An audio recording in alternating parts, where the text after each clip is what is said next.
ఖచ్చితంగా మనందరికీ నిజ జీవితంలో ఉన్న పాఠాలు చాలా గొప్పగా ఉంటాయి మన జీవితాలకి. అంటే వారి జీవితం నుంచి కానీ ఆ పరిస్థితి నుంచి కానీ ఒక పాఠం నేర్చుకోండి. పాఠం అంటే ఎలా ఉంటుందంటే, ముందు ఎలా ఉన్నారు, చివరైతులోకి ఎలా ఉన్నారు. అంటే ప్రారంభించినప్పుడు ఒకలా ఉంటుంది, ముగించేటప్పుడు ఒకలా ఉంటుంది. ఇది మనకి పాఠం. అంటే దాని నుంచి మన పూర్వపు స్థితి ఎలా ఉంది, మన ప్రస్తుత స్థితి ఎలా ఉందో తెలుసుకునేదే పాఠం. ఈరోజు నేను మీకు ఇలాంటి పాఠం ఒకటి చెప్పాలనుకుంటున్నాను. మీ అందరికీ తెలిసిన పాఠమే, కానీ నమ్మకంగా మనం నేర్చుకునే పాఠంగా ఈ పాఠం మన జీవితాల్లో ఉండాలని, మన జీవితంలో ఇది ఖచ్చితంగా ముందుకు వెళ్ళాలని నమ్ముచున్నాను. పాత నిబంధన నుంచే, అబ్రహాం గారి దగ్గర నుంచే ఇది కూడా. అబ్రహాము దేవుడి దగ్గర నుంచి చాలా మాటలు తీసుకుంటాడు. మొట్టమొదటిగా నువ్వు ఉన్న ప్రదేశం నుంచి వచ్చే అని చెప్తే సరే అని చెప్పి వచ్చేసాడు. అక్కడ ఒక గొప్ప కార్యం నేర్చుకున్నాడు. అంటే దేవుడు మాటకు లోబడేవాడుగా నేర్చుకున్నాడు. తర్వాత దేవుడు ఇస్తానన్న బిడ్డ కాకుండా తన భార్య అనుకున్న బిడ్డ ద్వారా ఆ బిడ్డ ఎత్తుకుని తిప్పి భుజాల మీద వేసుకున్నప్పుడు, ఆ బిడ్డ అక్కడ కాదు, ఆ బిడ్డను వదిలిపెట్టే అన్నప్పుడు బాధతో ఆ బిడ్డను వదిలిపెట్టేస్తాడు. తర్వాత ఆ బిడ్డ వదిలిపెట్టక ముందే ఒక బిడ్డను దేవుడు ఇస్తాడు, ఆయన పేరు ఇస్సాకు. మూడోది అంటే ఫస్ట్ మాట ఏంటంటే, నీకున్న జనాంగం నుంచి, నీకున్న ప్రదేశాల నుంచి, నీకున్న పరిస్థితుల నుంచి బయటకు రానేది నేర్చుకుంటే, రెండవది నీకంటూ ఏర్పరచుకున్న బంధాలు, నీకంటూ ఏర్పరచుకున్న అనుబంధాలు వదిలిపెట్టేయి అని దేవుడు చెప్పినప్పుడు నేను వదిలిపెట్టేస్తాను అంటాడు. మూడోది చాలా కఠినమైన పాఠం ఇది. ఏమంటాడంటే, నీ కడుపును పుట్టాడు కదా బిడ్డ, నీ కడుపున ఒకడు పుట్టాడు, వాడిని నాకే ఇచ్చేయి. ఏమన్నాడు దేవుడు? నీ కడుపును పుట్టిన బిడ్డను నాకు ఇచ్చేయి. ఈ పాఠం నీకు ఎందుకు చెప్తున్నానంటే, ముందు అతనికి దేవుడు చెప్పింది విధేయత కనపడితే, తర్వాత చెప్పిన దాంట్లో విశ్వాసం కనపడితే, ఇప్పుడు చెప్పే పాఠంలో నమ్మకం కనపడుతుంది. మన జీవితాల్లో కూడా అత్యద్భుతమైన నమ్మకం కలిగిన పాఠాలు చాలా నేర్చుకోవాలి. దేవుడు తప్ప నమ్మకంగా ఉన్న వ్యక్తి మన జీవితంలో ఎవరు లేరు, ఎప్పుడు ఉండరు కూడా. ప్రత్యేకంగా తెలుసుకోవాల్సిన పాఠం ఏంటంటే, నీకంటూ నమ్మకంగా పాఠాలు చెప్పేవారు మాకెవరు లేరు, ఉండరు, నువ్వే చెప్పాలి. ఈ నమ్మకమైన ఈ పాఠం, ఈ ట్రస్టెడ్ లెసన్లో నేనేం నేర్చుకోవాలి ప్రభువా అని అడిగితే ఆయన అంటాడు, ఆది కాండంలో 22వ అధ్యాయం మొదటి 18 వచనాలు నేను నీకు బోధిస్తాను. అబ్రహాము యొక్క బాధ్యతలు అబ్రహాము చేస్తే దేవుని యొక్క బాధ్యతలు దేవుడు నిర్వర్తించాడు. నిన్ను కూడా అలాగంటున్నాడు, నీ బాధ్యతలు నువ్వు తీస్తే నా బాధ్యత నేను చేస్తాను. కారు మీద వచ్చాం మేము, నన్ను పిలిచాడు ఈయన. ఇక్కడ ముగ్గురు ఉన్నారు, ఈయన పిలవడం, మమ్మల్ని తీసుకురాటక కారు ఉండడం, మేము రావడం కదా. ఆయన పిలిచాడని నమ్మకంతో నేను వచ్చాను. ఆ కారు ఇక్కడ వరకు నడుస్తుందని నమ్మకంతో దాన్ని నడిపాను. అది ఇక్కడికి వస్తే నేను మాట్లాడతానని నమ్మకంతో ఆయన ఉన్నాడు. అర్థమైందని చెప్పింది. ఇదే దేవుళ్ళలోకి మనం కన్వర్ట్ చేసుకుంటే, ఆయన మన మాట వింటాడని నువ్వు ఉన్నావు, చెప్తున్నాను వల్ల ఆయన నీ మాట వింటాడని నువ్వు ఉన్నావు, ఖచ్చితంగా నమ్మకంగా ఉంటే ఖచ్చితంగా వింటాడు. తదుపరి జరగబోయే ప్రతి కార్యాలు నీ జీవితంలో జరుగుతున్నాయని నువ్వు నమ్మాలి. దేవుడికి స్తోత్రం. అదే పాఠం మనం నేర్చుకోవాల్సింది. మనం 2 స్టెప్పులు బాగానే ఉంటాయి. ఏంటి, నేను పిలిచాడు కాబట్టి వస్తున్నాను, కారు ఉంది కాబట్టి వస్తున్నాను, 2. మూడోది ఇప్పుడు ఎందుకు లేరా బాబు అనుకోవడం చాలా దానిలో నమ్మకంగా ఉండాలి. 2 మెట్లు చాలా గొప్పగా ఎక్కేస్తాం మనం, 3వది ఎక్కలేము. చాలా కష్టం, చాలా కష్టం. ఆ మెట్టు ఎక్కించడానికే ఈ వాక్యం నేను చెప్తున్నాను. మీకు రాక కాదు, మీకు తెలియక కాదు, మీరు నేర్చుకోక కాదు. దేవుడు దీని ద్వారా నువ్వు ఎక్కబోయే మెట్లకు బలాన్ని ఇస్తాడు, ఎక్కబోయే మనిషికి ధైర్యాన్ని ఇస్తాడు. ఎక్కిన తర్వాత అంటాడు ఆయన, నేనే ఎక్కించానని చూపిస్తాడు. అబ్రహాంకి అదే చూపించాడు దేవుడు. ఇక్కడ ఏం జరుగుతుందంటే, కొన్ని విషయాలన్నీ ఇస్మాయిల్ని అక్కడ వదిలిపెట్టేసిన తర్వాత అబ్రహాముకి మామూలుగా బాధ ఉంటుంది. ఏ బాధ?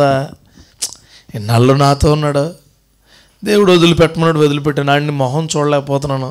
చూడండి, చాలా కాలం మన దగ్గర మనిషి ఉన్నప్పుడు ఆ మనిషి హాస్టల్లో కానీ లేకపోతే వేరే చోట వదిలినప్పుడు నీకు ఏడు బాగదో ఆడికి. ఇది మన జీవితాలు జరిగాయి. కానీ మరి ఇస్మాయిలు అతమాను మెల్లెక్కించుకుని ఆడిచ్చాడుగా. అబ్రహాము చుట్టూ తిప్పుకున్నాడుగా. అటు వెళ్ళిన డాడీ, ఇటు వెళ్ళిన డాడీ, అటు వెళ్ళిన డాడీ అనేవాడేమో, నువ్వు లేకపోతే నేను లేని డాడీ అనేవాడేమో. చూడండి, ఎవరికి తెలుస్తుంది అండి? పెద్దవాళ్ళకి తెలుస్తుంది. కూతురు బిడ్డలు నీ దగ్గరకు వచ్చి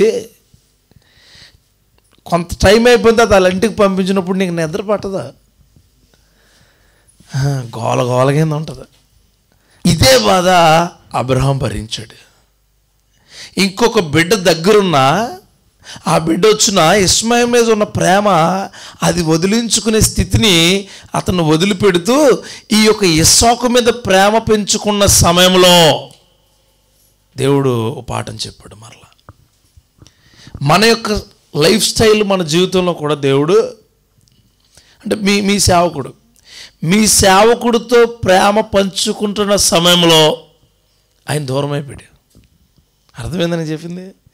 మీకు కూడా కనెక్టివిటీ ఉంటుందని మాట్లాడుతున్నాను. ఇది దూరం అయిపోయినప్పుడు యాహోనాని ఆయన దగ్గరికి తీసుకొచ్చాడు కదా.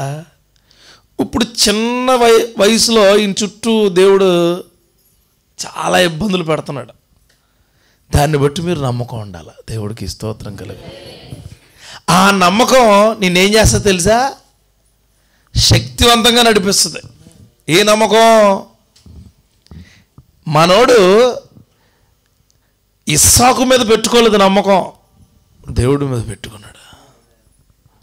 నా దేవుడు ఖచ్చితంగా ఏదోటి చేస్తాడు. నాకు ఇష్టమైన దేవుడు నా దగ్గర నుంచి తీసుకోడు. ఎందుకు తీసుకోడంటే నాకు ఇష్టమైంది దేవుడే ఇచ్చాడు. ఎవరు ఇచ్చారు? నీకు ఇష్టమైంది దేవుడే ఇచ్చాడు నీకు. అందుకని దేవుడు నీ దగ్గర నుంచి తీసుకో. నువ్వు అనుకుంటున్నావు అది చేజారిపోతుంది, అది వెళ్ళిపోతుంది, అది భయపడిపోతుంది, అది ఎందుకు పని చేయట్లేదని నీ ఆలోచన. కానీ దేవుడు ఆలోచన అది ఎంత మాత్రమూ కాదు. ఇక్కడ 22వ అధ్యాయం ఆదికాండంలో మొదటి 18 వచనాలు కొద్దిగా ధ్యానిద్దాం. దీంట్లో మొదటి 3 వచనాలు చదువుదాం. ఆ సంగతులు జరిగిన తరువాత దేవుడు అబ్రహామును పరిశోధించెను. ఎట్లనగా ఆయన అబ్రహామా అని పిలవగా అతడు చిత్తము ప్రభువా నేను. అప్పుడు ఆయన నీకు ఒక్కడై ఉన్న నీ కుమారుని అనగా నువ్వు ప్రేమించి ఇస్సాకును తీసుకుని మోరియా దేశమునకు వెళ్ళి అక్కడ నేను నీతో చెప్పబో పర్వతములలో ఒక దాని మీద దహన బలిగా అతను నర్పించమని చెప్పాను. తెల్లవారినప్పుడు అబ్రహాము లేచి తన గాడిదకు గంత కట్టి తన పనివారిలో 2 తన కుమారుడు ఇస్సాకుని వెంటబెట్టుకుని దహన బలి కొరకు కట్టెలు చీల్చి లేచి దేవుడు తనతో చెప్పిన చోటుకి వెళ్ళెను. హల్లెలూయా. ఇక్కడ మనం చూస్తే ఆ పాతి అన్నీ జరిగిపోయినాయట. జరిగిపోయిన తర్వాత అబ్రహాముని ఏం చేశాడట? దేవుడు పరిశోధించాడట. పరిశోధించడం అంటే ఏంటి? పరిశోధించడం, ఇంట్లో తల్లిగారు కర్రీ చేశారనుకోండి, ఎవరు టెస్ట్ చేయరు. అమ్మాయి కర్రీ చేసిందనుకోండి,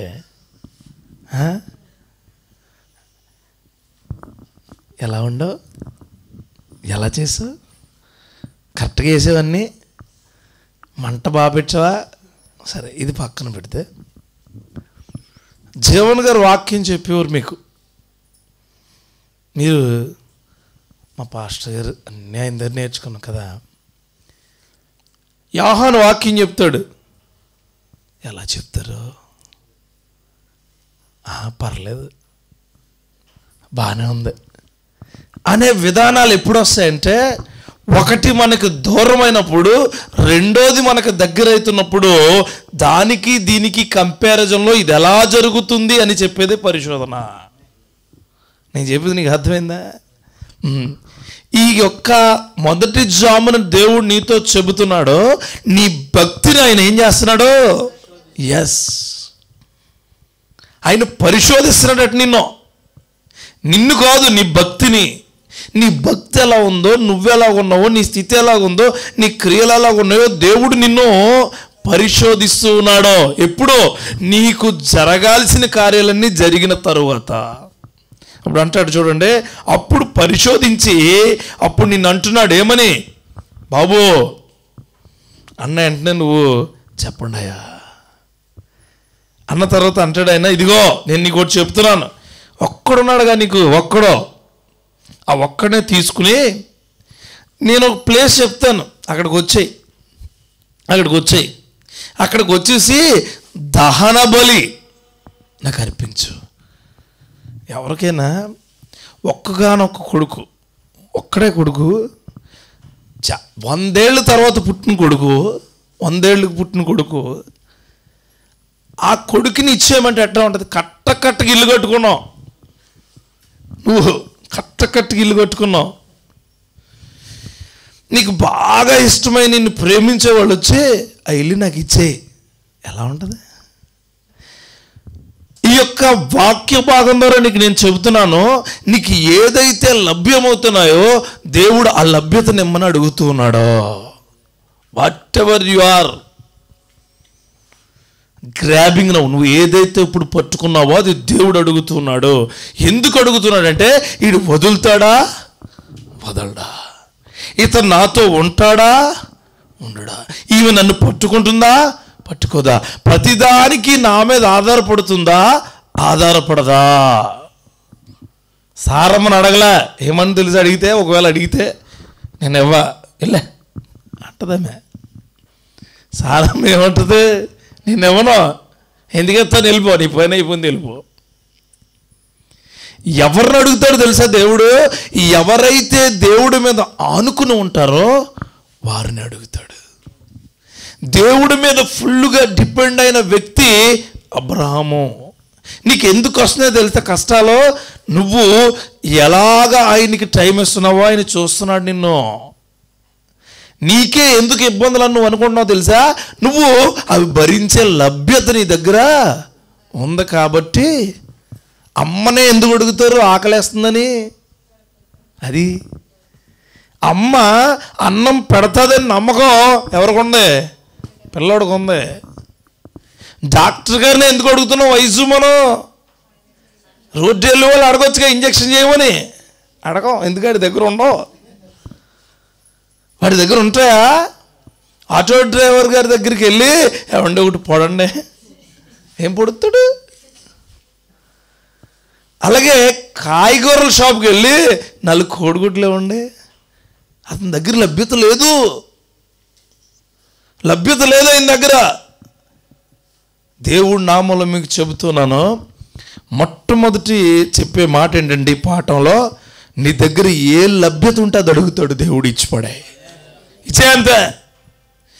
ఏదైతే అబ్రహాము నేను ఇవ్వను అనలేదు, చిత్తము ప్రభువా, చిత్తము, ఐ యాక్సెప్టెడ్. ఏంటి? నువ్వేది అయినా యాక్సెప్ట్ చేస్తూనే ఉన్నాను నేను అంటున్నాడు. ఎవరో?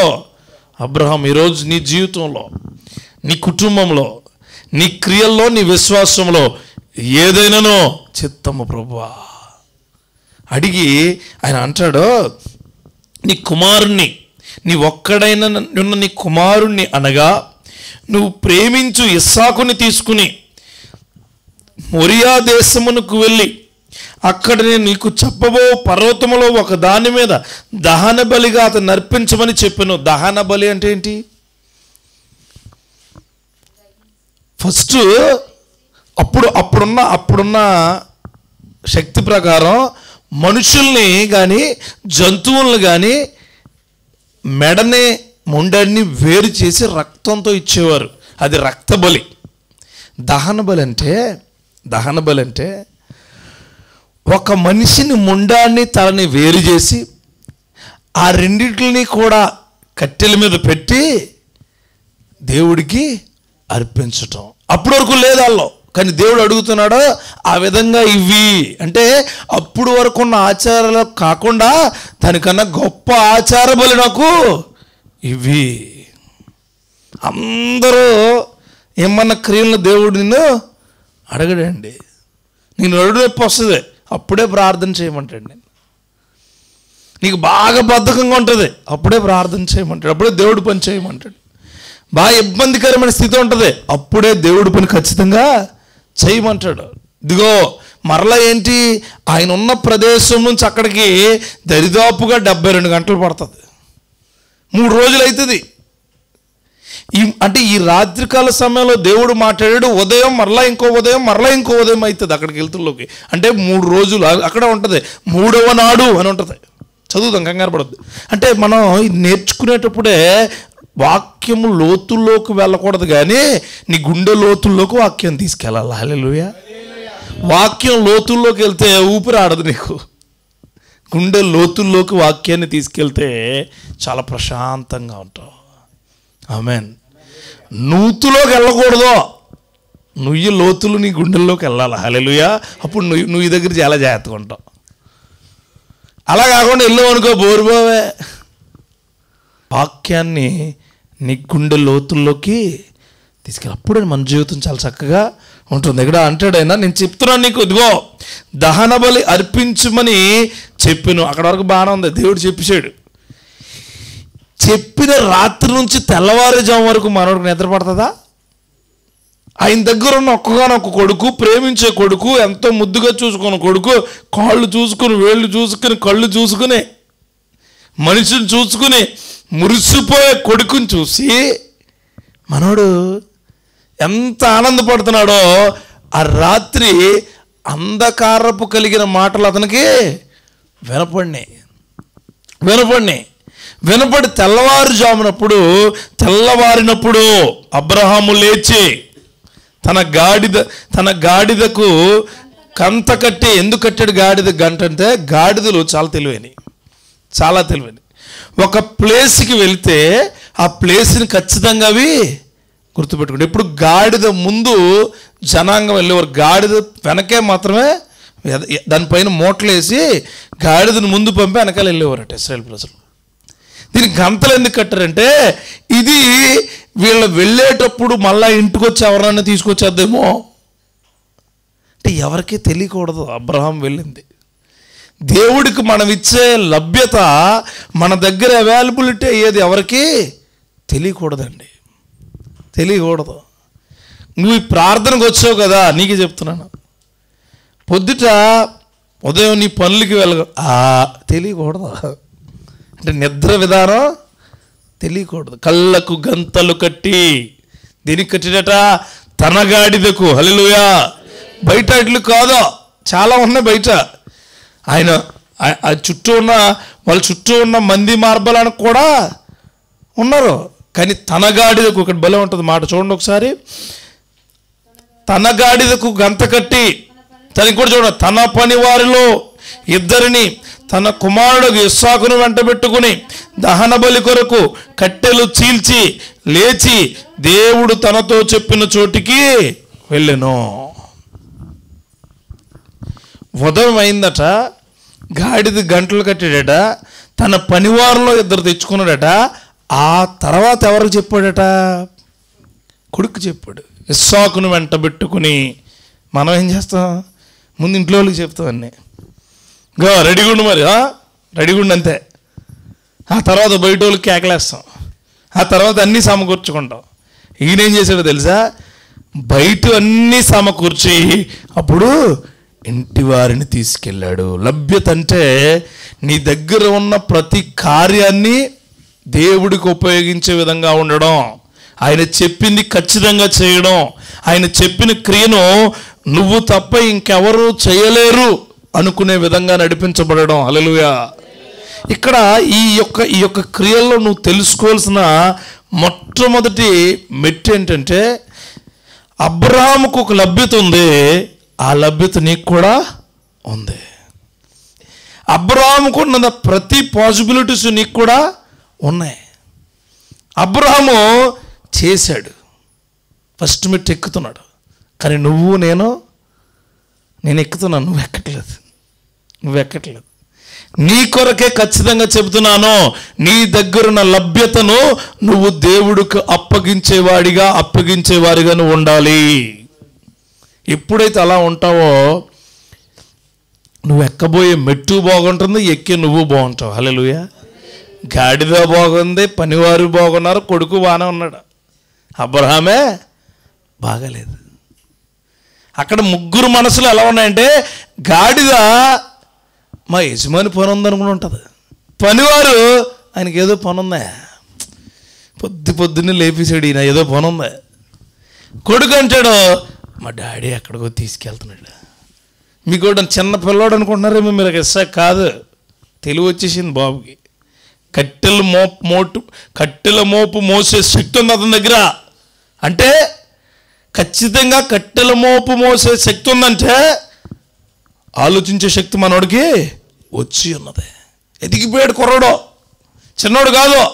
చాలామంది అంటారు చిన్న బిడ్డను తీసుకెళ్ళి ఇవ్వలేదు, చిన్న బిడ్డనే ఇవ్వలేదు బలి, ఎదిగిన బిడ్డనే, జ్ఞానం వచ్చిన బిడ్డనే, తండ్రి కంట ముందుగా ఆలోచించే బిడ్డనే ఇవ్వాలనుకో. అంటే అన్ని అవైలబిలిటీస్, అన్నీ సమకూడి లభ్యంగా ఉన్న క్రియను ఎవరికి ఇద్దాం అనుకున్నాడో దేవుడికి అబ్రహాం ఇద్దాం అనుకున్నాడు. అబ్రహాం మన దగ్గరికి వద్దాం, మనం ఏం చేస్తాం, మామూలుగా కానుకగానే ఇవ్వాలనుకో. చెప్తున్నాను, కొత్తది ఇస్తారా పాతది ఇస్తారా? పాతదే. మన యొక్క విశ్వాసం దీంట్లో తెలుస్తుంది. ఓపెన్ చేస్తే యోహాన్ గారు కానీ లేకపోతే చెల్లె ఎవరు ఓపెన్ చేస్తే వాళ్ళు ఇలా ఓపెన్ చేసిన వెంటనే మడతలు లొడతలు అడిపోయి, అమలాపురంలో 2 షాపులు ఉంటాయి, సిరుగుల నోట్లు మార్చబడును, అక్కడికి ఎట్టుకెళ్ళాలి. ఇంకెక్కడ మారు, ఇక్కడ లోకల్ కిరాణా కొట్లో మారు, లోకల్ కాయగూరల కొట్టు దగ్గరికి ఎట్టుకెళ్తే ఇదిగోండి మారదండి ఇది. అప్పుడు ఈయన కానుకేశారు. అంటే నీ లభ్యత ఎలాంటిదంటే, నీకు ఏదైతే పనికిరాదో అది ఎవరికి ఇస్తున్నావు? తప్పండి, తప్పు, చాలా తప్పు. శ్రేష్టమైనది ఇచ్చాడు అబ్రహాము, శ్రేష్టమైనది. తన గాడిద అంటే శ్రేష్టమైనది, తన పనివారు శ్రేష్టమైన వారు, తన కొడుకు బహుశ్రేష్ఠుడు. ఈ 3 కూడా దేవుడికి ఇవ్వాలని ఆశపడ్డాడు. బాధ ఉంది, ఇబ్బంది ఉంది, అది కనిపిస్తుంది ఆయనకి? లేదండి, అస్సలు ఏ మూలను కూడా కనిపించటం లేదు. నిజంగా దేవుడికి మంచి ఇవ్వాలనుకుంటారు, దేవుడికి మహిమ కలుగును గాక. అలాంటి వాళ్ళు ప్రైజ్ ద లార్డ్, అలాంటి వాళ్ళు దేవుడు చాలా గొప్పగా శక్తివంతంగా నడిపించును గాక. నువ్వు దేవుడికి ఎంత మంచిది ఇస్తే దేవుడు నీ జీవితాన్ని అంత మంచిగా చేస్తాడు. గుర్తుపెట్టుకోండి, దేవుడికి మంచిగా ఉన్న సమయంలో అన్నీ ఇస్తే నీకు చెడు రాకుండా మంచిగా చేస్తాడు ఆయన. అబ్రహాంకి అదే చేశాడు ఆయన. అబ్రహాంకు చివరికి వస్తువులకు చాలా గొప్పవి ఉంటాయి మనం నేర్చుకునే దాంట్లో. అబ్రహాం 3 అడుగులు వేస్తే దేవుడు ఇంకో 3 అడుగులు వేయించాడు ఆయన చేత. ఆమేన్. 3 అడుగులు ముందట నువ్వు నడువు, నేను నడిపిస్తానంటాడు ఆయన. నువ్వు పరిగెత్తు, నేను పరిగెట్టిస్తానంటాడు ఆయన. నువ్వు విజయం వైపు వెళ్తే విజయమే నీకు ఇస్తానంటాడు ఆయన. దేవుడు అంత గొప్పోడండి, అంత గొప్పోడైనా. ఎక్కడికి వెళ్ళినా తోడుంటానంటాడు ఆయన, ఏ పరిస్థితిలోకి వెళ్ళినా తోడుంటానంటాడు ఆయన. విలువైన సమయం ఈ రోజున మాకు కనిపించిందే అందరికీ కనిపించే కృపనిచ్చాడు దేవుడు. ఆమేన్. దేవుడు అంత గొప్పోడండి. నీకు కనిపించదు, నువ్వు అనుకుంటావు పెద్దగా అనిపించదు నీకు, అది చుట్టుపక్కల లేవు. లైఫ్ రా, లైఫ్ అంటే వాళ్ళదే, అలా ఉంటుంది లైఫ్. అబ్రహాంకి అది ఇచ్చాడు దేవుడు. ఈ దీంట్లో మత్తయి సువార్త 10వ అధ్యాయం తీస్తే 37, 38, 39లో 10వ అధ్యాయము 37 చదవండి ఒకసారి. తండ్రినైనను తల్లిదైనను నాకంటే ఎక్కువగా ప్రేమించువాడు నాకు పాత్రుడు కాడు. కుమారునైనను కుమార్తెనైనను నాకంటే ఎక్కువ ప్రేమించువాడు కాదు. తన సిలువను ఎత్తుకుని నన్ను వెంబడింపనివాడు నాకు పాత్రుడు కాడు. చాలండి, చూసా ముందేం చెప్తున్నాడు ఆయన? తల్లినైనను, ఒక మనిషికి మొట్టమొదటిగా తల్లిదండ్రుల మీద ప్రేమ ఉంటుంది. రెండవది ఇది ఏం చెప్తున్నాడు? రెండోది చూడండి, రెండోది ఏంటి? పిల్లల మీద ఉంటుంది. మూడోది నీ పనులన్నీ భారం మోసుకుంటూ వచ్చేవాడి మీద ఉంటుంది. ఈ మూడు లేనోడట దేనికి పాత్రుడు కాడు? దేవుణ్ణి వెంబడించడానికే కాడు. పనిచేయడం మొదలెట్టాడు. ఎవరు? అబ్రహాం. అర్ధరాత్రి చెప్పాడు దేవుడు, రాత్రికాల సమయంలో చెప్తే తెల్లవారుగా నేనేం చేశాడు? గాడిదని సిద్ధపరిచాడు, పనివారిని సిద్ధపరిచాడు, కొడుకుని సిద్ధపరుచుకున్నాడు. ఇది మనకి ఏదైతే లభ్యత అవుతున్నాయో అవన్నీ సిద్ధపరచుకునే కృప దేవుడు నీకు ఇచ్చునుగాక. సమయం ఉంటుంది, నీకు సిద్ధపరచుకో. సమయం ఉంటుంది, కుటుంబం ఉంటుంది, సిద్ధపరచుకో. ఉద్యోగ విషయాలు సిద్ధపరచుకో. ఏ విషయమైనా దేవుడి కంటే ఎక్కువ ఎప్పటికీ కాదు, ఎప్పటికీ కాదో. కొత్తగా పెళ్ళి అయింది ఒక ఆవిడకి, మొన్న కొత్తగా పెళ్ళి అయింది జంట. అమ్మ అడిగిందంట తమ్ముడిని, నేను ఇష్టమా దేవుడు ఇష్టమా అని. ఇడు అన్నాడట, బంగారం నువ్వే నాకు బంగారం అన్నాడట. పోయగలం, పాటలు పాడేవాడు, ప్రసంగాలు చేసేవాడు, బయటికి వెళ్ళేవాడు, అందరితో ఉండేవాడు. బంగారం ఎక్కువైపోయిందంట. బంగారం బట్టి మళ్ళా ఇది పెట్టుకున్న పేరు. అంటే చాలాసార్లు మనల్ని అలా చూడండి. ఒక్కొక్కసారి చిన్నపిల్లలు వచ్చి, డాడీ అమ్మ ఇష్టమా నేను ఇష్టం అడిగితే నువ్వేమంటా? బంగారం నువ్వే ఇష్టం. అలాగే నువ్వు కానీ అడిగావు ఇంకో పిల్లల్ని చాక్లెట్ ఇచ్చి, ఎవరిష్టం? నువ్వే. చాక్లెట్ తేలేదనుకో, అందుకే నీ దగ్గరికి రాను నేను.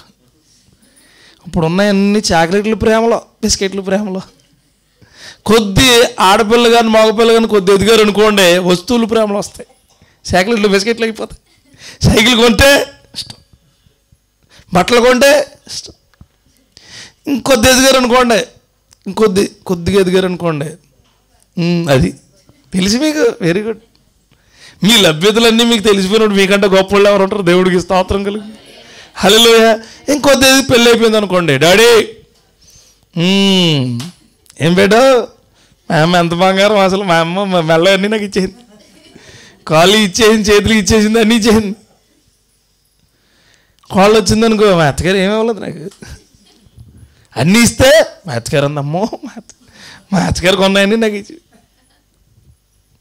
కొడుకనుకో, డాడీ ఆ రూమ్లో మీరు ఉండండి, ఈ రూమ్లో మేము ఉంటాం. ఎలా రూమ్ బాగున్న రూమ్లో ఉంటాం, కొత్త వాళ్ళం కదా. అంటే నీ విషయాలు, నీ లభ్యతలన్నీ నీకు అనుకూలంగా నువ్వు మార్చుకుంటావు. కానీ దేవుడు అంటున్నాడు అలా కాదు. నీకు ఏదైతే ఇష్టంగా ఉందో అది నేను అడిగినప్పుడు నాకు ఇచ్చి చూడు. ఏమైతే ఇస్తే ఇచ్చి చూడంతే. హల్లెలూయా.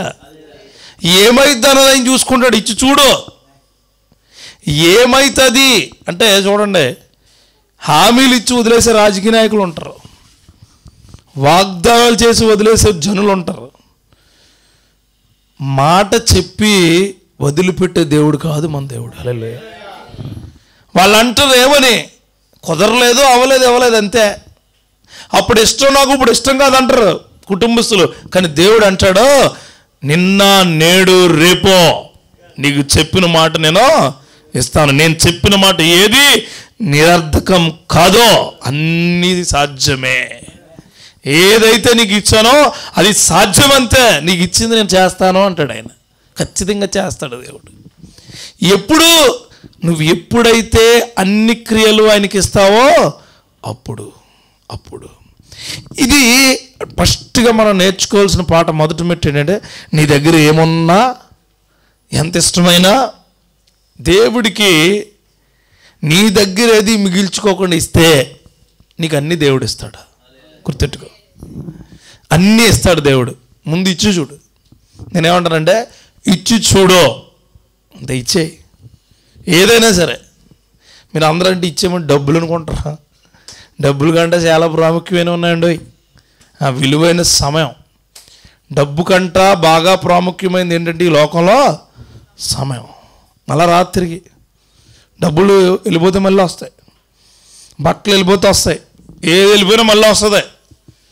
సమయం ఎవరితో? దేవునితో. హల్లెలూయా. దేవునితో ఉన్న సమయం మరలా మరలా మరలా రాదో, అది నీ దగ్గర ఉంది. ఇప్పుడు అదే మనం అడుగుతున్నాడు. చూడండి, తర్వాత 4 నుంచి 8 వరకు ఇంకొక మెట్టు చూపించడం మనకు. ఒకసారి చూద్దాం. అది చెప్పనా ఎన్ని రోజులంట? అది చికెన్ తెమ్మంటే జస్ట్ 10 నిమిషాలు, నీకు కూరగాయలు తెమ్మంటే 2 నిమిషాలు. కానీ ఆయన అలా కొడుకుని గాడిద మీద ఎక్కించి కట్టెలు కొట్టుకుని ఆ గాడిద కళ్ళు కట్టి ఎంత నరకం అనిపించాడంట అబ్రహాము. నేను అది చదువుతున్నప్పుడు అనిపించింది నాకు, ఎంత నరకమయ్యా నువ్వు. అదే మేమైతే కిందటి దొల్లేద్దు, అసలు మామూలుగా దూరంతా కేకేసేద్దు, చుట్టాలకి కేకేసేద్దు, ఎవడెవడికో ఫోన్లు చేసేద్దు. ఇదిగో బాబు ఇలా జరిగిపోతుంది, తట్టుకోలేకపోదు ఎవరికి.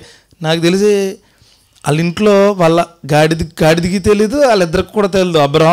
అబ్రహాంకి దేవుడు తప్ప ఇంకెవరికి తెలియదు తెలుసా. కొడుకు కూడా చెప్పలేదు అతను. డాడీ ఎక్కడికో పిక్నిక్ అనుకుని ఉంటాడు మనోడు, సరదా తీసుకెళ్తాను డాడీ వెళ్తాను. ఆ గుడారాలు చూపించుంటారు ఒకనొక టైంలో. అరే మన కుటుంబం అంతా అక్కడ ఉండేదని చెప్పుంటాడు. అరే నీకు తెలిసే దేవుడు గొప్పోడు, ఇదిగో ఎలా చూపించారని చెప్పి ఇప్పుడు కూడా ఏదో కొత్తది నేర్పుదాం అనుకున్నాడు తప్ప ఉన్నది తీసేద్దాం అని చెప్పి తెలియదు అతనికి, కుర్రోడికి.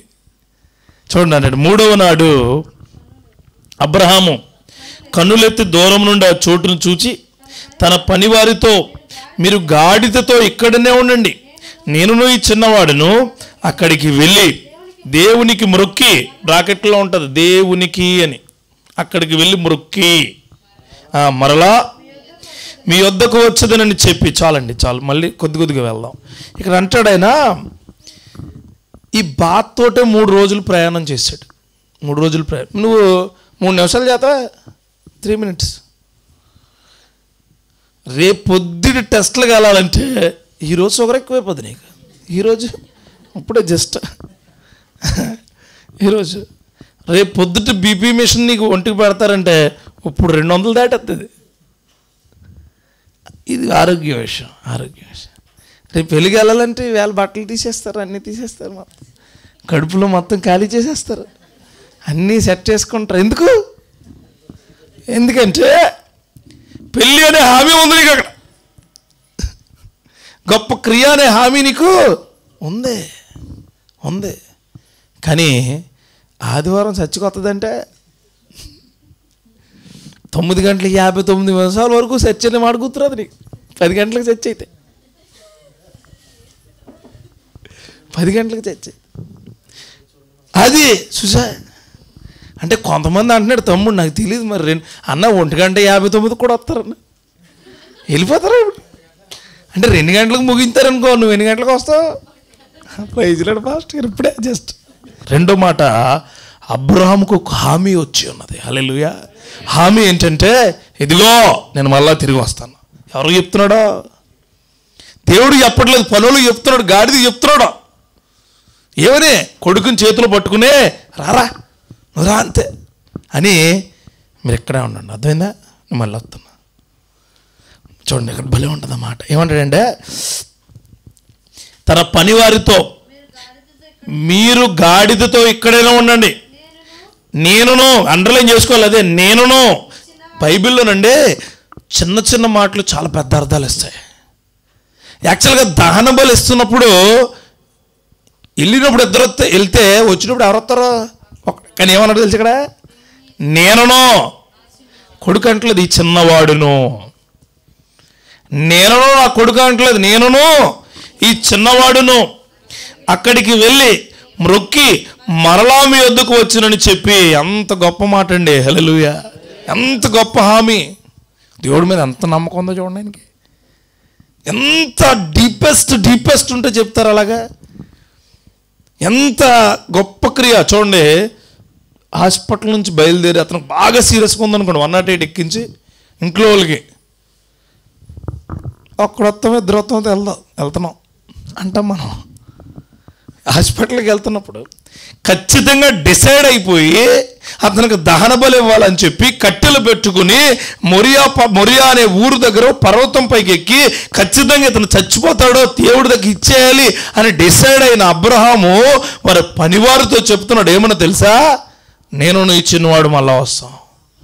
ఎంత గొప్ప హామీ అండి. ఎంత గొప్ప హామీ. కోడి పందాలకి పట్టుకెళ్తున్నారు కదా పుంజు. నేను ఎలా చెప్తానండి, పుంజు పట్టుకెళ్తున్నారు కదా, పట్టుకుని అమ్మా నేను పుంజు మళ్ళీ వస్తాం చెప్తాడు ఎవడన్నా. ఏమో చెప్తలేదు, అమ్మా నేను పుంజు మాసం వస్తాను మళ్ళా. కానీ అబ్రహాం ఏమన్నాడు తెలుసా, నేను ఈ చిన్నవాడునో మరలా వస్తాం అని దేవుడికి మ్రొక్కి. హల్లెలూయా. తర్వాత చూడండి ఇంకో మాట అంటాడు. ఇంకో మాట, దహన బలి కట్టె తీసుకొని తన కుమారుడు ఇస్సాకు మీద పెట్టి తన చేతితో నిప్పును కత్తిని పట్టుకుని పోయాను. ఇక్కడ చాలా చాలా చాలా గొప్ప నిగూఢమైన అర్థం ఏంటంటే, వెతకవసరం లేదు, మనం ఎక్కడ కూడా వెతకవసరం లేదు. 2 ఏళ్ళు లేకపోతే 3 ఏళ్ళు పిల్లోడికి ఒరే కట్టెలు మోపంది పట్టుకుంటాడా? పట్టుకోడు. ఒక మనిషిని దహన బలి చేయాల్సిన కట్టెలు ఎవరి దగ్గర ఉన్నాయట? ఎవరి చేతికి ఇచ్చాడు అంటే ఇస్సాకు అప్పటికే దృఢంగా ఉన్నాడా, బలంగా ఉన్నాడా? అంటే కట్టెలు మోసే అంత బలం ఎవరికి ఉంది? ఇస్సాకు ఉంది. బైబిల్ గ్రంథం అంటే మనకు తెలియని జ్ఞానాన్ని, మర్మం అంటారు కదా, అదే హల్లెలూయా.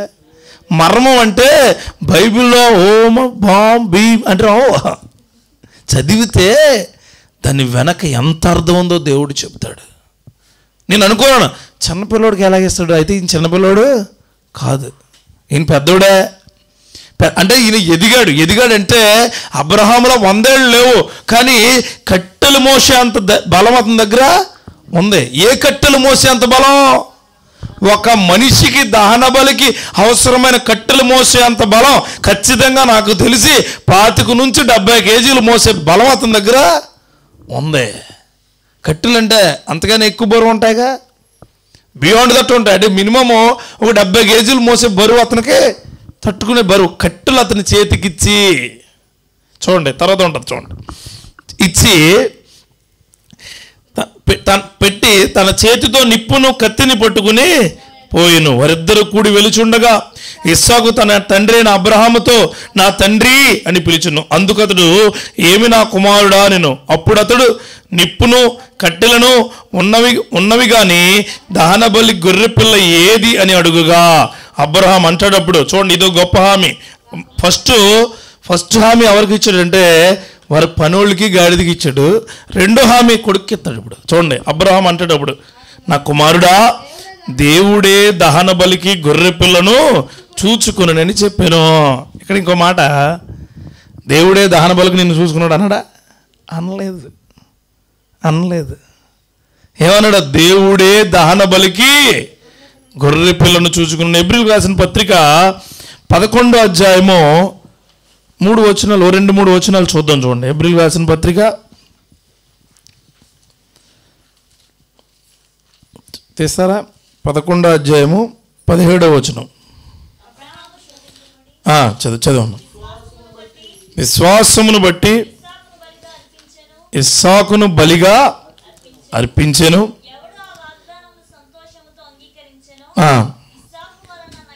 నీ సంతానమనబడును అని ఎవనితో చెప్పబడినో ఆ అబ్రహాము మృతులను సహితం లేపుటకు దేవుడు శక్తివంతులను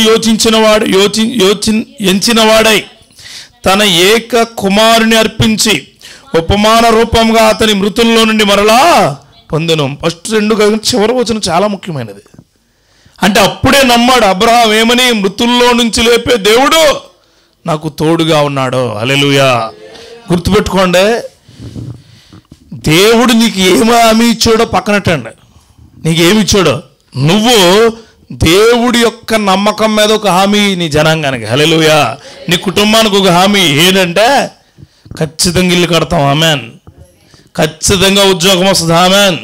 ఖచ్చితంగా మన కుటుంబం బాగుంటుంది, ఖచ్చితంగా నా పరిచర్య బాగుంటుంది, ఖచ్చితంగా నాకున్న ప్రతి ఆర్థిక క్రియలు బాగుపడతాయి అనే క్రియ నీ దగ్గర ఉండాలి. ఇంట్లో వాళ్ళు అడుగుతుంటారు ఒక్కోసారి, మెంగడాకు మెతుకులేదు మీసాలకి, అప్పుడు నువ్వేమో మీసాలు గీసేద్దాం, చంపేకి నువ్వు అవసరం లేదు అప్పుడు. అంతేగా, ఏమీ లేదు కదా డాడీ. బండికి పెట్రోల్ కొట్టించడానికి పెట్రోల్ డబ్బులు లేదు, బండి వస్తుందంటే గాలికి నడుస్తుందిరా. దేవుడే ఇస్తాడు, దేవుడే చూసుకుంటాడు, ఇల్లుకి దేవుడే చూసుకుంటాడు, పరిచయం దేవుడే చూసుకుంటాడు, కుటుంబాన్ని దేవుడే చూసుకుంటాడు, పరిస్థితులు దేవుడు చూసుకునుగాక. అంతే. రెండో మాట, రెండో మెట్టు ఏంటంటే అబ్రహాము యొక్క హామీ చాలా గొప్పది. ఇంకా దేవుడు ఇన్వాల్వ్ అవ్వలేదు ఇక్కడికి, అన్నీ అబ్రహాం పనులే. అబ్రహాముకు ఉన్నాయన్నీ సమకూర్చుకున్నాడు. రెండోది, అబ్రహాము హామీ ఇస్తున్నాడు చుట్టూ ఉన్న వాళ్ళకి, భయపడలా. నువ్వు బెంబేలు అయిపోతావు, బెంబేలు అంతే. ఎందుకు టెన్షన్ పడకండి దేనికి, అస్సలు మన మీద పర్వతాలు పడిపోతున్నాయన్నా నమ్మకం దేవుడి మీద పెట్టుకుంటే పర్వతాన్ని అలా అంటే పోద్ది, ఆమెన్. అలా అవునుగాక అంటే పోద్దాం. నాకు చాలా బాధలు మంచికే, ఇబ్బందులు మంచికే, కష్టాలు మంచికే, నీ జీవితంలో మరకలు మంచికే. ఎందుకంటే ఆ దేవుడు నీ జీవితాన్ని బాగు చేయబోతూ ఉన్నాడు. మరకలు లేని జీవితం లేదు, యేసుక్రీస్తుకి సాధ్యమదే. అబ్రహాముకు మరకలేదా? ఇస్సాకు మరకలేదా? యాకోబుకు మరకలేదా? యేసేపుకు మరకలేదా? యోబుకు మరకలేదా? అందరికీ ఉన్నాయి. నీకు ఉంది, నాకు ఉంది. యేసుక్రీస్తుడు ఒక్కడే మరకలేని మనిషి, మరకలేని దేవుడు. దేవుడికి స్తోత్రం కలుగును గాక. ఆయనే అబ్రహాము సిద్ధపడిన తర్వాత అబ్రహాము అంటున్నాడు, అబ్రహాము హామీ చాలా గొప్పది. ఏంటి? గాడిదికి హామీ ఇచ్చాడు ఆయన, పనివారికి హామీ ఇచ్చాడు ఆయన, కొడుక్కి హామీ ఇచ్చాడు ఆయన. ఈ మూడు జరిగాక గొప్ప క్రియ ఇంకోటి జరుగుతుంది. 9వ వచనం చదవండి. అంటే రెండు మాటలు అయినాయి ఇక్కడికి. 9 అంటాడు ఆయన, అలాగే వారిద్దరు కూడి వెళ్ళి దేవుడు అతనితో చెప్పిన చోటికి వచ్చినప్పుడు అబ్రహాము అక్కడ బలిపీఠమును కట్టి, అది అండర్లైన్ చేసుకోండి. ఈ అధ్యాయం మొత్తం మీద 2-3 మాటల్లో మొట్టమొదటి మాట బాగా ఇష్టం నాకు. మాట కట్టెలను ఎన్ని కన్నీళ్ళతో పేర్చుంటాడండి అతను. కొడుక్కి దహన బలి ఇవ్వడానికే కట్టెలను ఎలా పేర్చాడట? మైండ్ స్థిమితం లేనోడు, హృదయం స్థిమితం లేనోడు, ఇబ్బందిగా ఉన్నవాడు సరిగ్గా అన్నం తింటాడా? సరిగ్గా నీళ్ళు తాగుతాడా? ఎవరైనా ఇంట్లో చనిపోయారు అనుకోండి, ఏమి వాళ్ళు బతిమాలుతారు తాగమని, కోప్పడతారు, మంచినీళ్ళు తాగు, ఏయ్ చచ్చిపోతాను, ఆ చచ్చిపోయి నువ్వు చచ్చిపోతావా, బతిమాలుతారు, బామాలుతారు, కొడతారు, తిడతారు, కోపం వచ్చేస్తూ ఉంటుంది. కానీ ఆయనట దేవుడే నాకు తోడు, ఆయన పనిని చక్కగా పేర్చాడట, ఆయన చాలా చక్కగా ఉంచుకున్నాడట. చక్కగా చక్కగా చక్కగా చూడండి, ఎగ్జామ్కి వెళ్ళే పిల్లలు ఖచ్చితంగా ఏదో మర్చిపోతుంటారు. చక్కగా రెడీ అవ్వరు, ఎందుకు బోళ్ళు ఉంటాయి వీళ్ళ మైండ్లో బోళ్ళు. మళ్ళీ డాడీ పెన్ మర్చిపోయింది, డాడీ హాల్ టికెట్ మర్చిపోయింది, డాడీ ఆటో మిస్ అయింది, ముందు వెళ్ళొచ్చు కదా. నువ్వు రేపు చేసేవి ఇవేళ సర్దుకోవాలా. దేవుడికి స్తోత్ర. చక్కగా సర్దుకోవాలా. బైబిల్ రేపు చర్చికి వెళ్తున్నావు, చర్చికి కావాల్సినవన్నీ పెట్టుకో. చర్చికి కావాల్సినవి ఏంటి? బట్టలు, బ్యాగు, బిస్కెట్ ప్యాకెట్లు, వాటర్ బాటిల్, ఆ తర్వాత లేస్ ప్యాకెట్లు, కురుకురే ప్యాకెట్లు ఇవన్నీ సర్దుకు. అప్పుడు బైబిల్ ఎక్కడేటేనో, నేను మామూలుగా అడుగుతున్నాను. బైబిల్ ఎక్కడో కాదు. ఒంటరి అయినప్పుడు మనిషి ఒంటరిగా ఉన్నప్పుడు బలహీనుడు, మనిషి ఒంటరిగా ఉన్నప్పుడు పడిపోతాడు, మనిషి ఒంటరిగా ఉన్నప్పుడు ఏ తెగువ ఉండదు, మనిషి ఒంటరిగా ఉన్నప్పుడు బలం ఉండదు. కానీ నేను ఒంటరిగా ఉన్నప్పుడు నాకు 1000 మంది అయినా బలం వేస్తాడు దేవుడు. నిజమే, ఏసేపు ఒంటరే, చాలా బలం ఇచ్చాడు. మోషే ఒక్కడే, ఒక్కడే. మోషే తనకు తెలియని జనాంగాన్ని నడిపించాడు. ఎలాగా? ఒక్కడు సహకరించాడండి మోషేకి.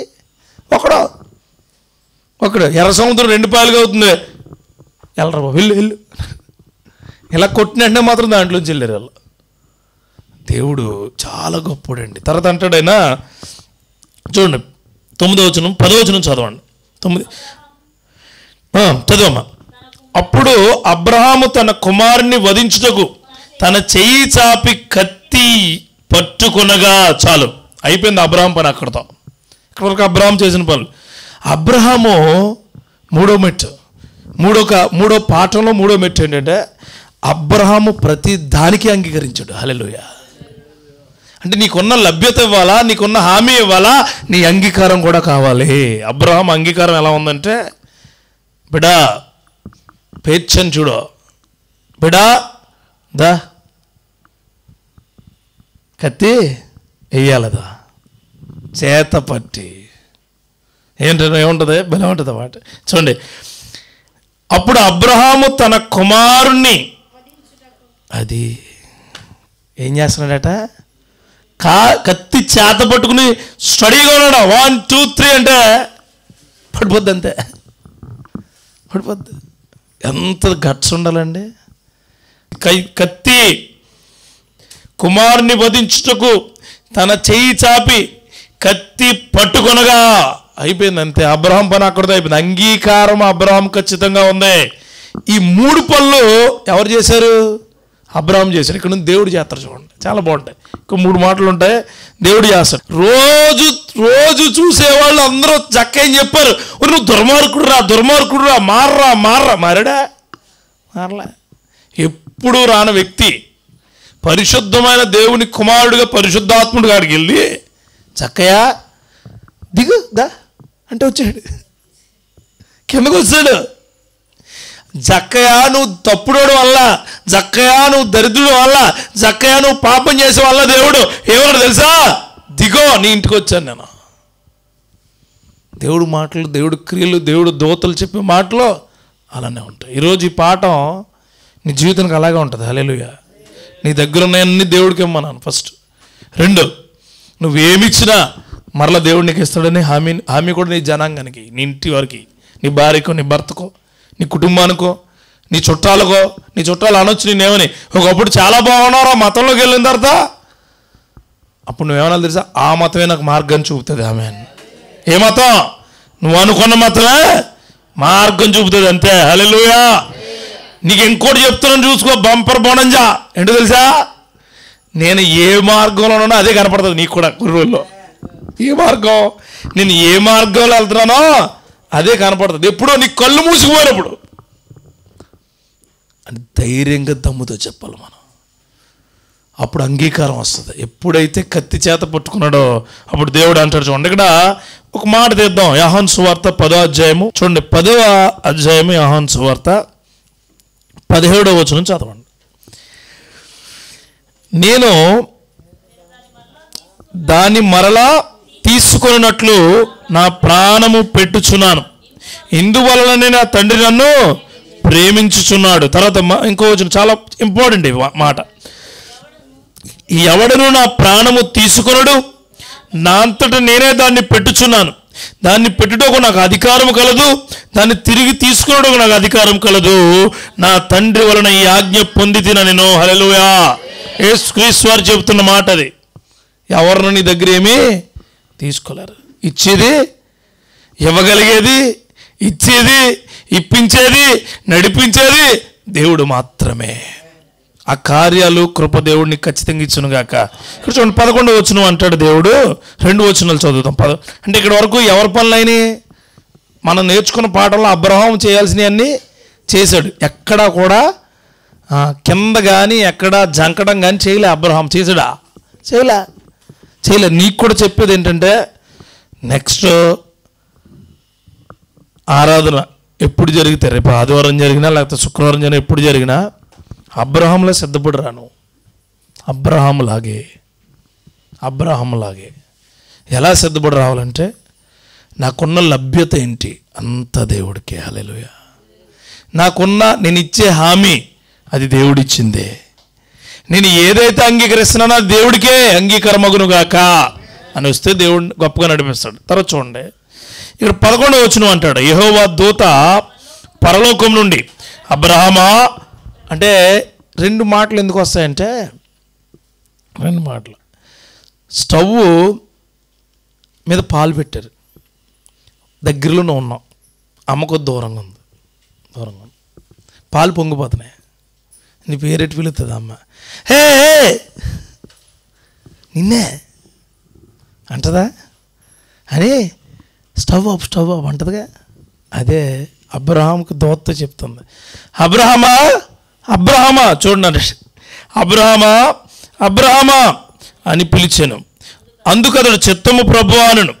అప్పుడు ఆయన ఆ చిన్నవాణి మీద, అసలు కత్తి అన్నాడు కదా ఆయన, కత్తి పట్టుకున్నాడుగా, చెయ్యి ఎందుకు అన్నాడు ఈయన? చెయ్యి ఎందుకు అన్నాడు? అతను కదులుతాడేమో అని చెప్పి ఓ చేత్తో పట్టుకుని ఇంకో చేత్తో కత్తి వేయాలి. అర్థమైందని చెప్పింది నేను. చేపనే ఒక చేత్తో కట్ చేయలేవు, చేతవా చెయ్యి చూడు సరే, చేయలేవు. చేపను కట్ చేయలేవు, ఏదో కట్ అయిపోతుంది ఇది. సో ఈ చెయ్యి, ఏ చెయ్యొద్దు, ముందు నీ చెయ్యకో ఎవరి మీద? నీకు చిన్నవాని మీద. ఎందుకు చిన్నవాడు అన్నాడంటే, దేవుడు చాలా సెటైర్లుగా ఉన్నాడు. దేవుడు ఆల్రెడీ మనోడు ఏమన్నాడో అది ఉండదు. ఆల్రెడీ ముందు మనోడు ఏమన్నాడో తెలుసా? ఒకసారి పైకి వెళ్ళండి, ఏమన్నాడు? నేనును ఈ చిన్నవాడును. అది మళ్ళీ దేవుడు ఏం చెప్తున్నాడు? ఆ చిన్నవాడి మీద ఇంగ్లీష్లో వెల ఉంటుంది. నువ్వేదైతే చెప్పో అదే చెప్తాడు దేవుడి కింద. అందుకే అంటాడు, నువ్వేది విత్తావో అదే కోస్తా. దేవుడికి నువ్వేమిస్తావో అది దేవుడికి ఇస్తాడు. హల్లెలూయా. ఇచ్చోండి, ఆ చిన్నవాడి మీద చెయ్యి వేయకో, అతను ఏమీ చేయకో.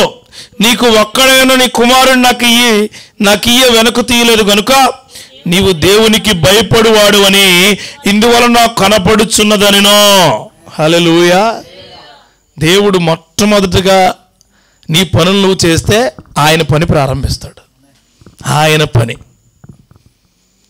చర్చికి ఎందుకు రాలేదమ్మా? పిల్లలకి ఎగ్జామ్స్ అండి. ఏం చేద్దాం? ఎగ్జామ్స్ అట్ట. పుస్తకాలు పైన ఉంటే లోపల సెల్ఫోన్ ఉంటుంది, పుస్తకాలు ఉంటాయి పైన. అమ్మా చర్చికి ఎందుకు రాలేదు సండే? మా ఇంట్లో వాళ్ళు తెలిసిన వాళ్ళు, బాగా తెలిసిన వాళ్ళు అండి, ఫంక్షన్ ఉంది.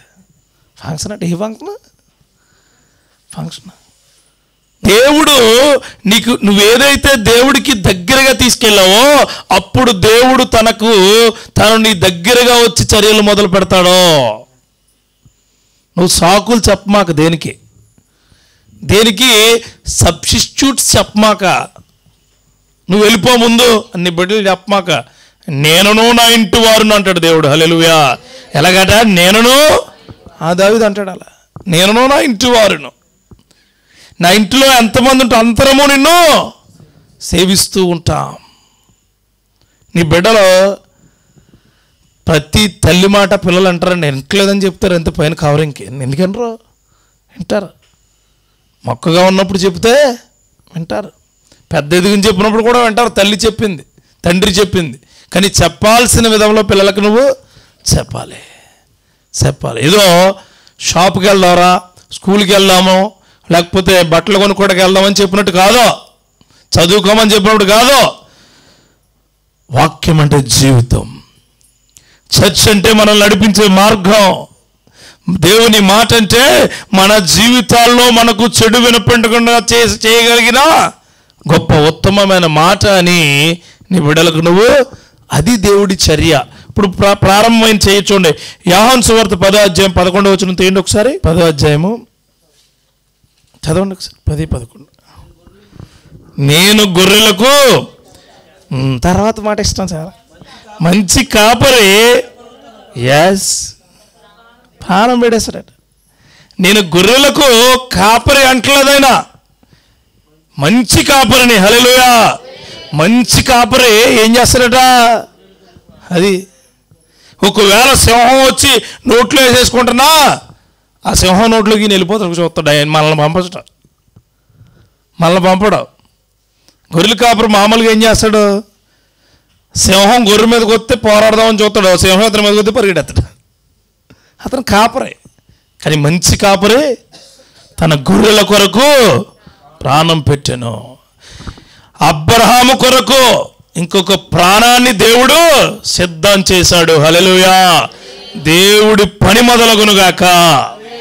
మనలో కూడా, మన కుటుంబాల్లో కానీ, మనకున్న సంఘంలో కానీ, మనకున్న పరిస్థితుల్లో కానీ దేవుడి పని మొదలగునుగాక.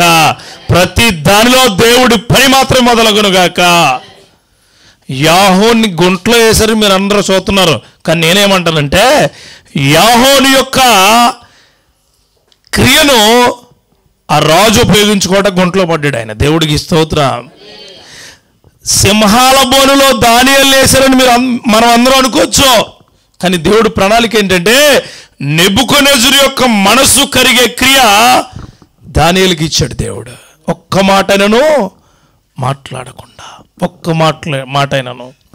వ్యభిచారములో పట్టబడిన స్త్రీకి వ్యభిచారం ఎందుకు ఇచ్చాడంటే దేవుడు వ్యభిచారి కంట దరిద్రులు ఉన్నారని చెప్పి లోకంలో చెప్పడానికి. హల్లెలూయా. ఎప్పుడు మీకు అర్థమవుతుందా? ఆ చర్య దేవుడు ఇక్కడ చేస్తున్నాడు. ఫిలిప్పీయులకు రాసిన పత్రిక 2వ అధ్యాయం 8వ వచనంలో, ఫిలిప్పీయులకు రాసిన పత్రిక 2వ అధ్యాయము 8వ వచనం, 2వ అధ్యాయం 8వ వచనం చదవమ్మా. మరియు ఆయన ఆకారమందు మనుష్యుడిగా కనబడి మరణం పొందినంతగా, ఆయన శిలువ మరణం పొందినంతగా విధేయత చూపిన వాడై తన్ను తాను తగ్గించుకొనెను. దేవుడట ఎవరైతే నచ్చుతారో ఆయనకి, ఎవరైతే ఇష్టంగా ఉంటారో వారి కొరకు తనను తాను తగ్గించుకుంటాడు. నీ కొరకు తగ్గించుకుంటాడు ఆయన, నీ కొరకు. ఎందుకు?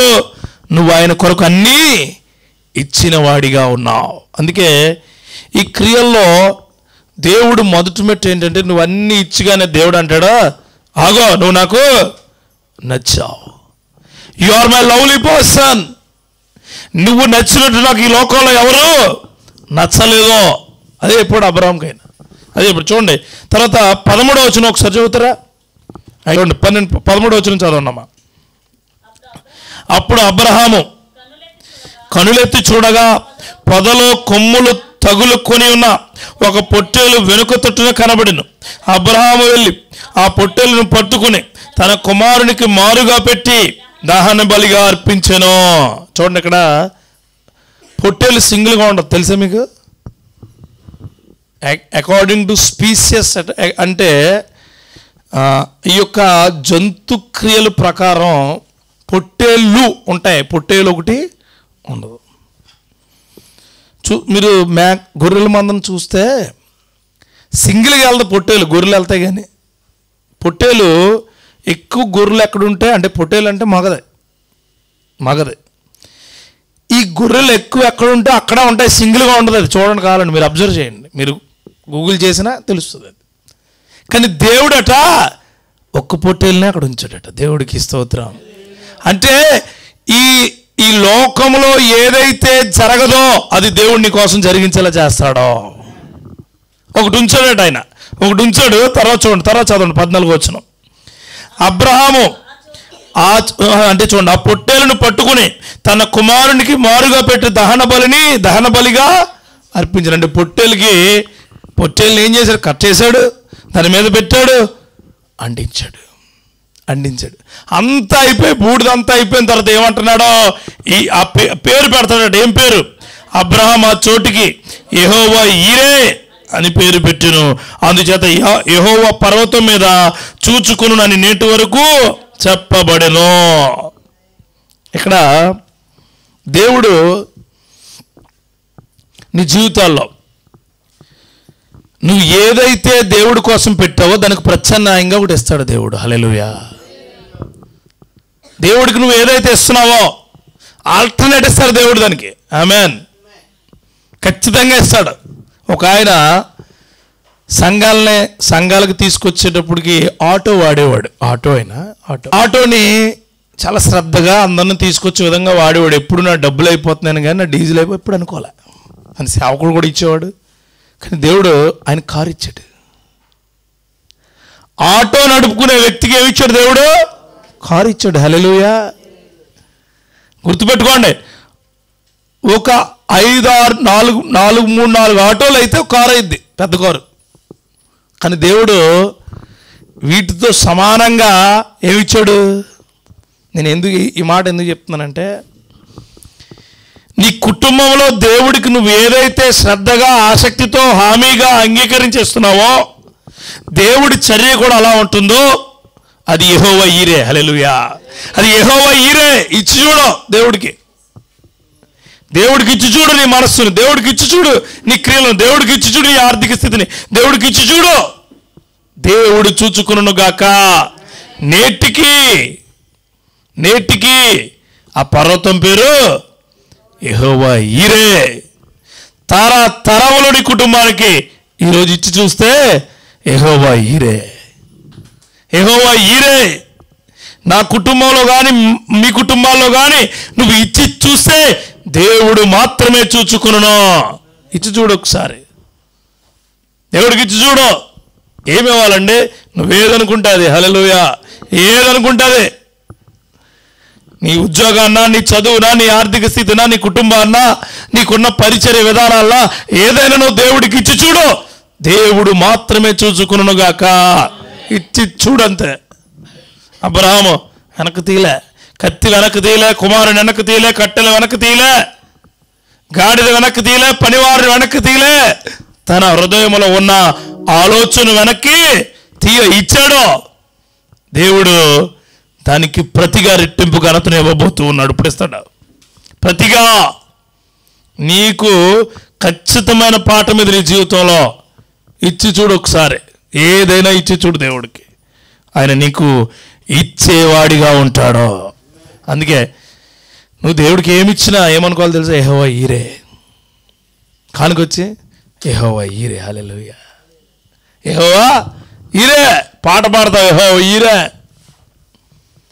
నీ సమయాన్ని ఎక్కడో కాకుండా దేవుడికి ఇస్తున్నావు, యెహోవా ఈరే. దేవుడి కృతజ్ఞత అర్పణ చేస్తున్నావు, యెహోవా ఈరే. దేవుడే చూచుకును. చూడండి, చివరిగా మొదటి తిమోతిలకు రాసిన పత్రిక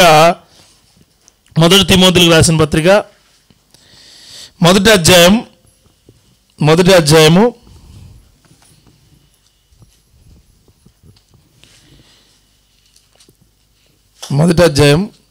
19వ వచనం చదవండి. అట్టి మనస్సాక్షిని కొందరు త్రోసివేసి విశ్వాస విషయమై వాడ బద్దలైపోయిన వారి వలె చెడి ఉన్నారు. వారు హ్యుమేనైనను అలెగ్జాంద్రను ఉన్నారు. వీరు దూషింపకుండా శిక్షింపబడుటకై వీరిని సాతానుకు అప్పగించి తిని. ఇది ఇంటికి వెళ్ళి చదువుకోండి, ధ్యానించండి మాట. ఎట్టువారట? ఏ మనస్సు కలిగిన వారు? పైన ఉంటుంది. ఆ మనస్సు కలిగిన వారు కొందరు త్రోసివేసి విశ్వాసం విషయమై ఏం బద్దలైపోయిందంట? వాళ్ళకి అది బద్దలైపోయిందంట. కానీ దేవుళ్ళో ఉండేవాడికి ఎప్పుడు ఏమీ బద్దలు కాకూడదు. కరెక్ట్గా ఉండాలి. కరెక్ట్గా. నా జీవితంలో చాలా బద్దలైపోయినాయి నాకు. అయినా దేవుడి మీద ఎప్పుడు ఒక చిన్న కోపం కూడా పెట్టుకోవాలి, చిన్నదే. ఎందుకంటే ఆయన చూచుకున్నాను. హల్లెలూయా. నా మినిస్ట్రీ చూచుకున్నాను. ఏదైనా దేవుడు చూచుకున్న యెహోవా ఈరే. అంతే. ఈరోజు యోహాను తమ్ముడు పరిచర్యని, వాళ్ళ ఆర్థిక స్థితిని యెహోవా ఈరే. అంతే. ఆమేన్. దేవుడే చూచుకుంటాడు, ఇంకెవరు లేదో. ఏది ఇచ్చాడో అతను అది మళ్ళీ తీసుకుపోతున్నాడు దేవుడు. అంతే. ఏమి ఇస్తున్నారు వాళ్ళు ఏమై ఉన్నారో, వాళ్ళ కుటుంబం ఏమైందో దేవుడే చూచుకును. ఈ లోకంలో ఉన్న అనేకమైన ఇబ్బందులు, కష్టాలు, కన్నీళ్ళు, బాధలు అది వచ్చినప్పుడు నువ్వు బహుబలవంతుడు.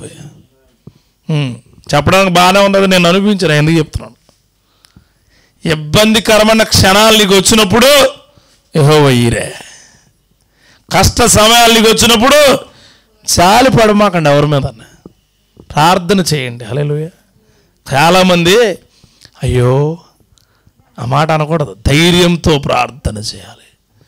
యెహోవా ఈరే, దేవుడే చూచుకొనును. దేవుడు చూసుకుంటాడు అన్నీ. తమ్ముడికి నేను ఫోన్ చేసి దేవుడే చూచుకొనును గాక. మన పని మనం చేయాలి. మన పని ఏది? ప్రార్థన చేయాలి, ఉపవాసం ఉండాలి, శక్తిగా మాట్లాడాలి, దేవుడు క్రియలు చూపించమని మనం అడగాలి. నువ్వు కూడా అంతే. దేవుడు చూచుకును అని నువ్వు చూచుకుంటూ ఉండకూడదు, ప్రార్థన చేయాలి. ప్రార్థన దేవుడికి బాగా ఇష్టమైంది ఏంటంటే ప్రార్థన. దేవుడికి బాగా ఇష్టమైంది ఏంటంటే ఆయనతో గడపడం. దేవుడికి బాగా ఇష్టమైంది ఏంటంటే నువ్వు ఆయనతో కలిసి మాట్లాడడం. అదే ప్రార్థన. ఈ రాత్రికాల సమయంలో దేవుడు ఎందుకు మిమ్మల్ని అందరిని ఇక్కడ ఏర్పరిచి ఇది చెప్తున్నాడంటే యెహోవా ఈరే, ఆయన చూచుకుంటున్నాడు మీ నిద్దరినే, మీకున్న అలసటని, మీకున్న బాధల్ని, మీకున్న కష్టాలని ఆయన చూచుకును గాక. పట్టుకుని వెళ్ళండి అంతే. There is alternate for you, there is alternate for your life, there is alternate for your total system. దేవుడే చూచుకును గాక అనుకోవచ్చు. ఆల్టర్నేట్ ఎవరు రా బాబు మనకంటే ఈ లోకంలో? దేవుడే, ఇంకెవరు లేరు. నీకు ఆల్టర్నేట్ ప్రత్యామ్నాయం అంటారు. అది ప్రత్యామ్నాయము. నీ జీవితానికి ప్రత్యామ్నాయం ఎవరంటే దేవుడే, ఇంకెవరో లేరు. చూడండి, ప్రత్యామ్నాయం అంటే ఎలా చెప్తారంటే, అరే శుభలేఖలు ఇస్తారు మీకు పిల్లలకి. శుభలేఖలు, ఈ శుభలేఖలో ఖచ్చితంగా నేను రమ్మని చెప్తారు వాళ్ళు. నువ్వేమంటావు తెలుసా? నేను రానండి, కుదరదు, మా వైఫ్ వస్తుందా? మీ వైఫ్ కూడా రాను, మా వైఫ్ మా అబ్బాయి వస్తాడా? అంటే నీ బదులుగా ఎవరు వస్తున్నారు? మీ అబ్బాయో నీ భార్య కదా. కదా, ఇప్పుడు దేవుడి దగ్గరికి వద్దాం. ప్రభువా, ఇల్లు కట్టడానికి నాకు ఇబ్బంది ఉంది. అవునా, నేను వస్తున్నా నాకు అంటాడు దేవుడు. నేను వస్తున్నాను, నువ్వు వచ్చావంటే అగుద్ది అంతే. ఆమేన్. నువ్వు వచ్చావంటే జరుగుద్ది. కుటుంబ పరిస్థితులు బాగాలేదు ప్రభువా అని అంటే ఆయనే ప్రత్యామ్నాయం. నీకో ఆల్టర్నేట్ ఎవరంటే నీ జీవితానికి దేవుడే, ఇంకెవ్వరు లేరండి. దేవుడు అని ఎందుకు చెప్తున్నాడంటే యెహోవా ఈరే, ఆయనే చూచుకును గాక. అట్టి మనస్సాక్షి కలిగి ఉండాలి మీరు. అలా కాకుండా విశ్వాసము వదిలిపోతే వాడేమైద్దట? బద్దలైద్దట. బద్దలయ్యే క్రియలు యేసుక్రీస్తు నామములో నీకు తీసివేయబడును గాక. ఆమె చివరి వచనాలు 3 వచనాలు చదివి మనం ప్రార్థనలోకి వెళ్దాం. చూడండి, చివరి 3 వచనాలు ఉంటాయి చూడండి. 15, 16, 17, 18 చూద్దురా. యెహోవా దూత రెండవ మారు పరలోకం నుండి అబ్రహాం పిలిచెట్లనను. అయిపోయింది, అక్కడితో పని అయిపోయిన తర్వాత అంటున్నాడు. రెండోసారి వచ్చింది మళ్ళా. మొదటిసారి అయిపోయింది, అక్కడ క్రియలేని అయిపోయినాయి. అప్పుడు అంటున్నాడు ఏమని? నీకు ఒక్కడే అయి ఉన్న నీ కుమారుని వెనక్కి తీలా, నేను నిన్ను ఆశీర్వదించి ఆకాశ నక్షత్రములను సముద్ర తీరమందుల ఇసుక వలను నేను నీకు ఒకటి తెలిసి నీకేమిస్తాను? అయితే మరి పైకి చూడోసారి. చూసా ఏమున్నాయి? నక్షత్రాలు అయిపోయినాయి. ఇప్పుడు అంటున్నాడు చూడండి, ఏమంటున్నాడంటే ఏమని? కుమారుని వెనక్కి తీయక ఈ కార్యము చేసినందున నేను నిన్ను ఆశీర్వదించి ఆకాశ నక్షత్రములను సముద్ర తీరమున్న ఇసుక వలను నీ సంతానం నిశ్చయముగా విస్తరింపచేసేదను. నీ సంతతి వారు తమ శత్రువుల గవిని స్వాధీనపరుచుకుందురు. హల్లెలూయా. దేవుడి క్రియలతో చెప్తున్నాను మీకు, ఆకాశ నక్షత్రముల వలె నీ ఆశీర్వాదాలు ఉంటాయి. సముద్రపు ఇసుక వలె నీ సంతతి, నీ ఆశీర్వాదాలు ఉంటాయి. హల్లెలూయా. ఆ క్రియల్లోనే ఉండండి, అదే ఆలోచనలో ఉండండి. ఎక్కడ మొదలై ఎక్కడ ఎండ్ అయిందో చూడండి. ఒక్కడగా మొదలైనడు 100 మంది 1000 మంది కాదు, అసలు ఊహించలేని సంతానంగా అండి. అందుకే నేను పెట్టింది, ఎందుకంటే పాఠం అంటే అదే. పాఠం అంటే ఒక రాజు ఒక మొక్క వేసాడు, ఆ మొక్క అభివృద్ధి చెంది తోట అయింది. దేవుడికి స్తోత్రం. ఆ తోట వనమైంది, ఆ వనము అడవి అయింది, ఆ అడవి అరణ్యం అయిపోయింది. దేవుడు నీకు ఇస్తున్నాడు అది ఈరోజు. దేవుడు that plant leads to plantation, that plantation leads to infinity plants. Hallelujah. అది ఇస్తున్నాడు నీకు ఈరోజు. అది కావాలి నీకు ఈరోజు.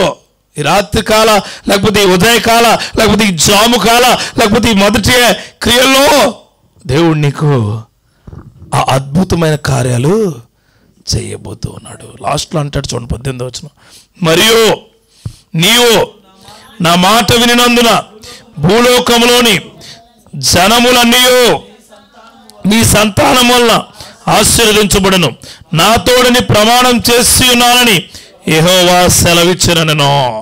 ఎవరు ప్రమాణం చేస్తున్నారట? అయిపోయింది అక్కడితో. ఇక్కడ నుంచి ఇక్కడి వరకు ఆయన ఆశీర్వాదం ఇచ్చాడు, ఇక్కడ నుంచి యుద్ధం ఇస్తాడు. యుద్ధం ఆశీర్వదించిన దేవుడు యుద్ధం ఎందుకు ఇచ్చాడు తెలుసా?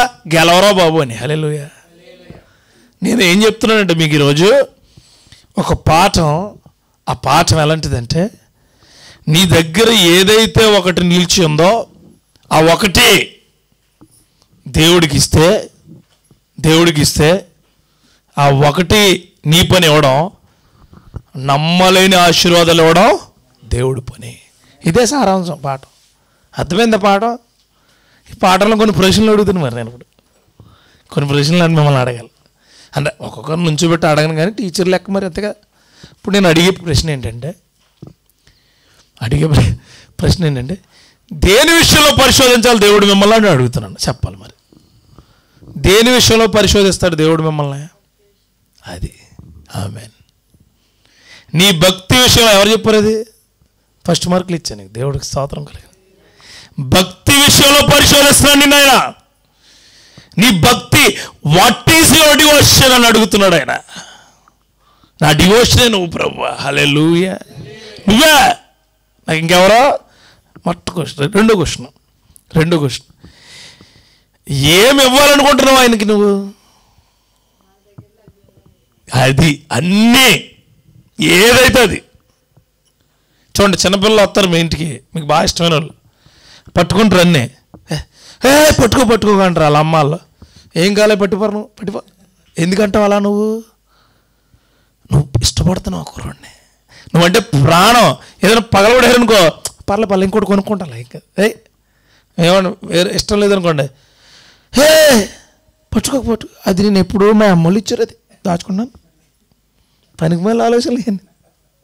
అంటే బేసికల్గా వస్తువు మీద కదా ఇష్టం నీకు, వీడి మీద లేదు, ఈ బిడ్డ మీద నీకు ఇష్టం లేదు.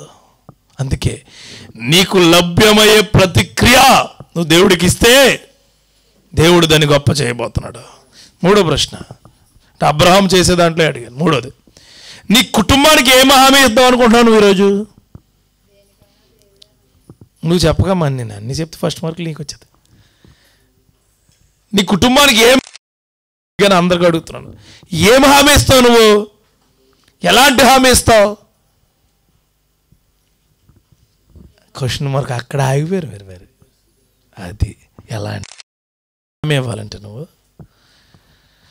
నేను ఈ చిన్నవాడు వెళ్తున్నాం, దేవుడికి వృక్కం, మరలా తిరిగి వస్తాం. హల్లెలూయా. మనం ఏ పరిస్థితుల్లో మన ప్రార్థన ఉందో, లోకంలో ఉన్న పరిస్థితి కాదు, మనం ఏ పరిస్థితుల్లో ప్రార్థన చేస్తున్నామో ఆ పరిస్థితులు దేవుడు మనకి ఇస్తున్నాడు. హల్లెలూయా. ఇది హామీ. దేవుడు నాకు